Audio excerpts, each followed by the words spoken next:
तर मित्रांनो, मी आता उंबरपाडा, पिंपळसोंडपैकी उंबरपाडा ह्या गावामध्ये आहे आणि ह्या ठिकाणी पाठीमागं माझ्या बघताय तुम्ही वर्कशॉप चालू आहे. आपले चौधरी बाबा आहेत, शिवराम चौधरी, आपले रतन गुरुजी आहेत त्यांचे वडील. तर ते स्वतः इथं वर्कशॉप घेत आहेत. आणि आपका नाम क्या? नंदलाल महातो. नंदलाल महातो.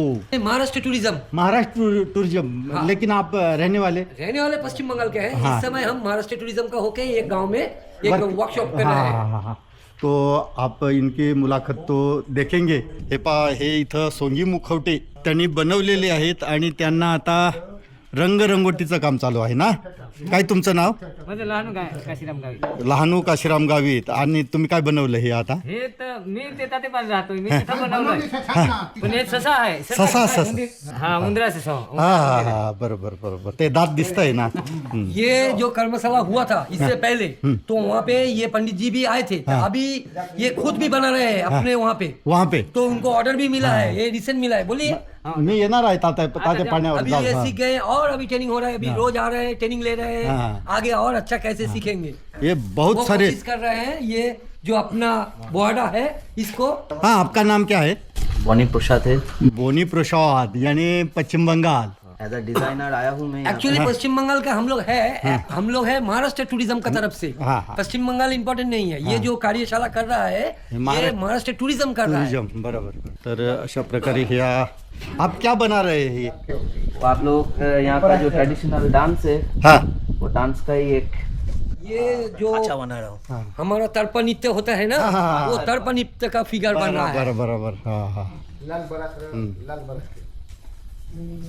आणि तुम्ही काय काय बनवला सांगा. मी एक मासा बनवले, हां एक बामून बनवले, हां एक भीम बनवले हां आणि एक हात 7-8 बनवले. बनवल्या. हां. जास्ती बनवले. तुम्ही? मम्मी ना हां. एक रावणाचा त्यांनी मुक्ता बनवले मुखवटा. हां. आणि त्यांनी रावणाचा त्यांनी सगळे ते लाईन बनवले. तर हे पहा, एवढ्या वस्तू त्यांनी बनवलेल्या आहेत प्रातिनिधिक स्वरूपात, नाही का? ह्या प्रातिनिधिक स्वरूपात म्हणजे याच्यानंतर मोठ्या पण ते बनवू शकतील. बाबा बरोबर. बाबा, हातात काय आहे ते नेमका? एक गाय आहे, गाय. हां, असा. चक्रमध्ये. हां हां हां. तर ही वर्कशॉप चालू आहे आता. कलरिंगचं काम चालू आहे आणि जवळजवळ आता तुम्ही मुखवटे बनवून आज तुम्ही कलरिंग चालू आहे, नाही का? शेवटचा हात. 18वा दिवस हा. हां, असा आहे का? 18वा दिवस. हे आहेत शिवरामदादा चौधरी आणि सोंगी मुखवटे बनवण्याचे पुरातन कलाकार. म्हणजे फार किती वर्ष झाले असतील तुम्हाला? जवळ 50 वर्ष. 50 वर्ष. याच्या अगोदर तुम्ही कुठून प्रशिक्षण कुठून हे घेतलं? प्रशिक्षण मी चाचडगावला. चाचडगावला. हां, त्या ठिकाणी पूर्वीच्या काळी आपल्याकडं मुखवटे होते, बरोबर. मग तिथं जाऊन तुम्ही प्रशिक्षण घेतलं. प्रशिक्षण घेतलं. मग तुमच्या मनात कसं आलं की बा आपण पण बनवू असं? बनवू म्हणजे ते ऑटोमॅटिक माझ्या डोक्यात झाला हां. की हे सोंग बनवून पदर बनवून कुठं भाड्याने द्यावं. भाड्याने द्या. हां. मग बनवले आणि भाड्याने फार भवाडे करून टाकले गाव. तर तुमच्याकडे आता बाड आपण म्हणतोय त्याला. बाड हां? म्हणतो, हां. तर किती सोंगांचा बाड आहे? किती ताट्या आहेत? 60 सोंग्याचा बाड असतो. हां. 60-65चा. आणि ताट्यामध्ये 14 राहतात. 14 कोणकोणत्या नावं सांगा ना. मग एक प्रथम निघते पंचमुखी हनुमान. हां. नंतर मग निघते दुसरी रावण. हनुमान निघला का रावण निघतो. दुसरा आजू रावण एक निघतो.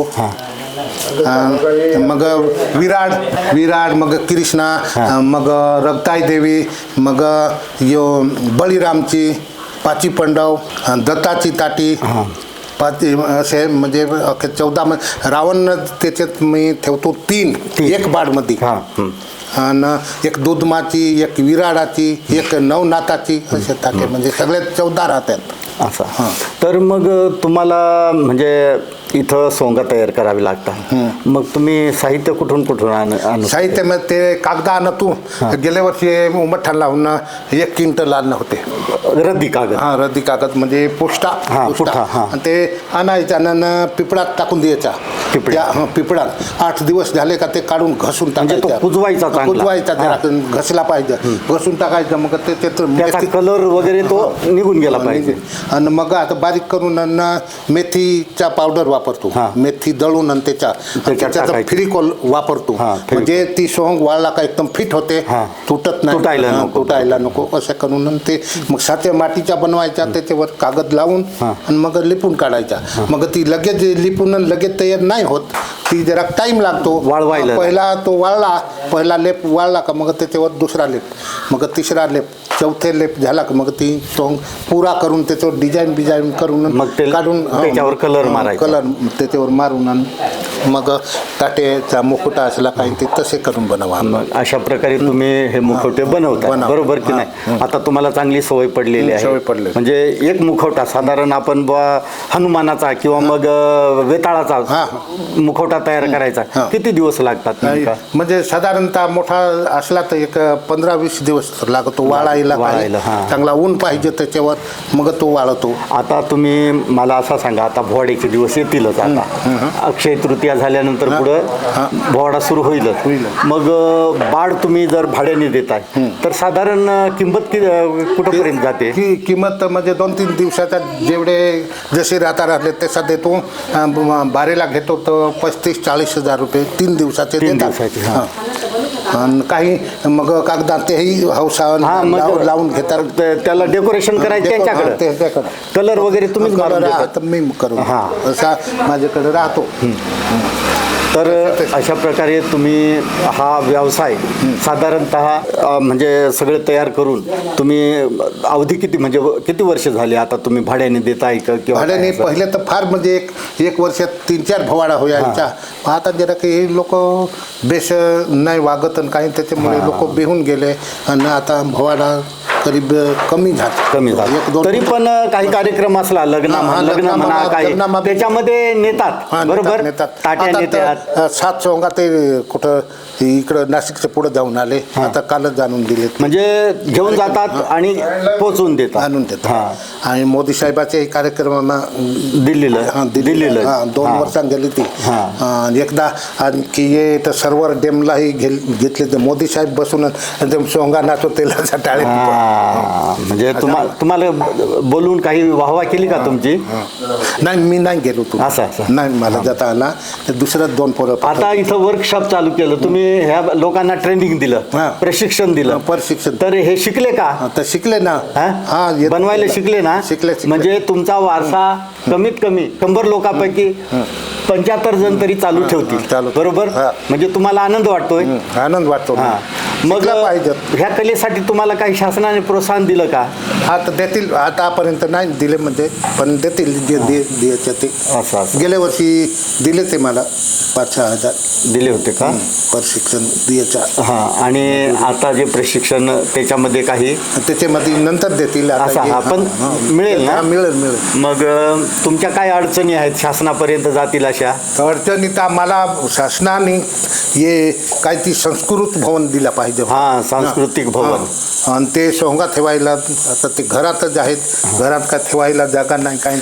तर मित्रांनो, यांनी जे सोंग तयार केलेले आहेत, मुखवटे तयार केले, ताट्या तयार केलेल्या आहेत, त्या त्यांच्या राहत्या घरामध्ये ह्या भिंतीला, त्या भिंतीला, अंगणात, ओट्यावर असे ठेवून दिलेले आहेत.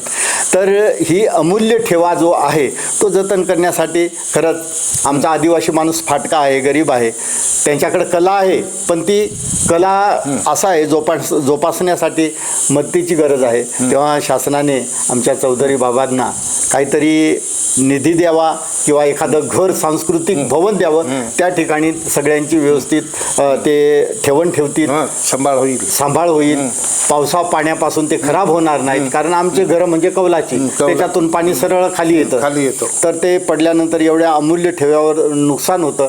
आणि म्हणून चौधरी दादांना शासनाने काहीतरी एक सांस्कृतिक भवन अशी त्यांची मागणी आहे, तेव्हा सांस्कृतिक भवन द्यावं, शासनाने मंजूर करून द्यावं. आणि दादा, तुम्हाला नक्कीच मिळणार आहे. तुम्ही फार मोठी आपली कला जवळजवळ आता नामशेष होत आलेली आहे.